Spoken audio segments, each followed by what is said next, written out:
he goes on, he says, when the wicked, even my enemies and my foes, came up upon me to eat up my flesh, they stumbled and fell. Now, I hate to disappoint you, but there are some people out there that just don't like you.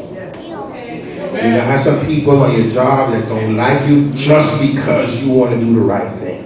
There's some people who will get mad at you just because you say you're a Christian.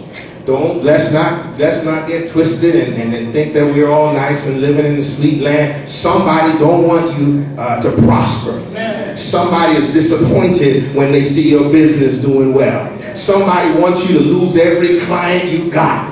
Somebody was not so disappointed when they saw you got the pink slip. In fact, they were sitting out giggling saying, oh, it's about time. He should have got out here a long time ago. He should have been gone a long time ago. We got enemies. Sometimes we don't even know who they are. Sometimes they up in our face smiling and shaking our hand and rubbing our back. Let's not get it. We got enemies out there.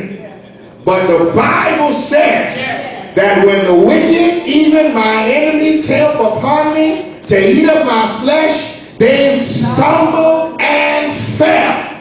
I didn't fight them.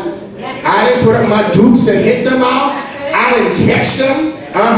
When they come up with all them schemes and devices, it's not like I sorted out and said, stop that, I see you. No.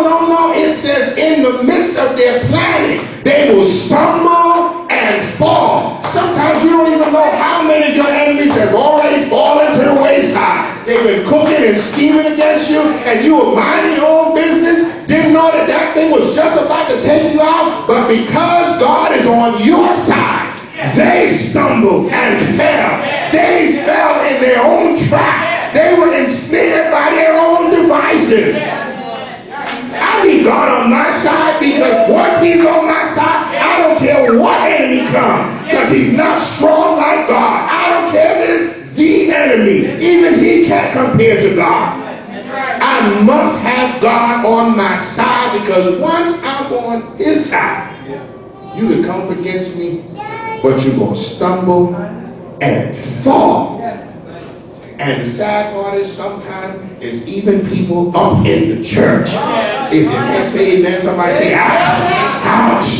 Sometimes it's even the people in the church. Let's look at the text. The text says, verse 2, when the wicked, even mine enemies and my foes.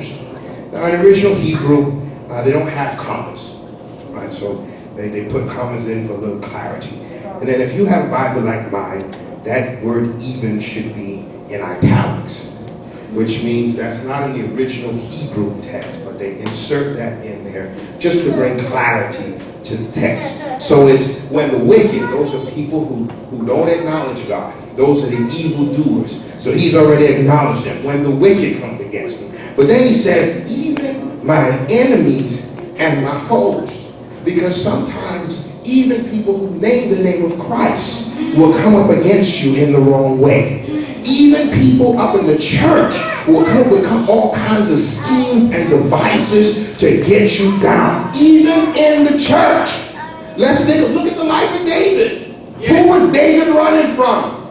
Saul. Was Saul anointed? That's what the book says. He was anointed king. God chose him to be king. And yet still, he was running down David. See, because yes, you can say you love God, but if you're not on his side, then you're just like the wicked. If you're acting in a carnal way, you're acting just like the wicked.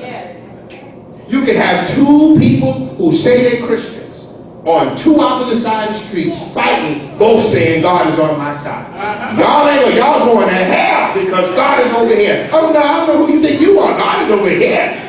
Somewhere God is not. Because you can't be on both sides of the street fighting because a house divided against itself can't stand. So somebody is not operating in the spirit. Somebody's in the flesh. Church people.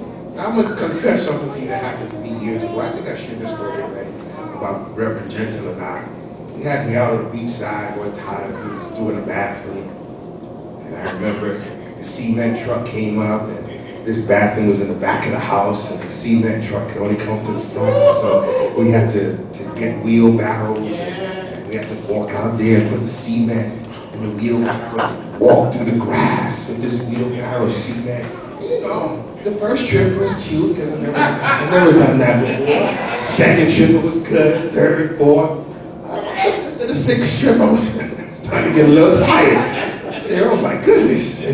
And he said, oh yeah, we only got a couple more yards. I forgot how they measure cement.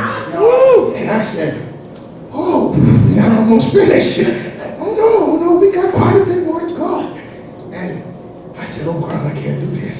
And I said, Lord, I need it to rain. Come on, Lord, let it rain. I said, Lord, let it rain. And we were right there by the Atlantic Ocean. And it seemed like I went the next trip after that prayer and came back. And all of a sudden I started seeing a cloud out there. I said, oh, yes, God, come on now. Let it pour down rain. Went for another trip and came back. It got a little bit dark, a little bit closer. I was like, oh, yeah, all right, God, come on. And then I hear Reverend Jethro walk by me. Oh, God, please hold back the rain. And I stopped and I said to myself, this is so terrible that you got two people who love God, asking God for two different things. We sitting up here praying about the same cloud.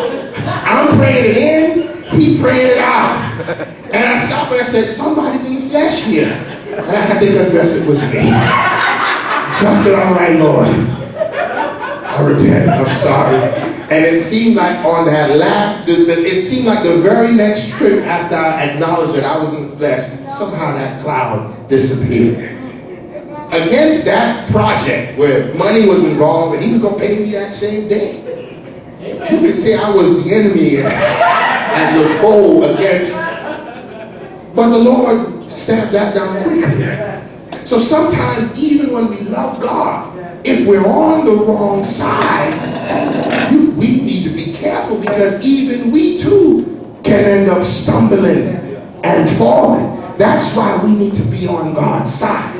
God, where do you want me to be? God, what do you want me to do? God, what is your will for my life?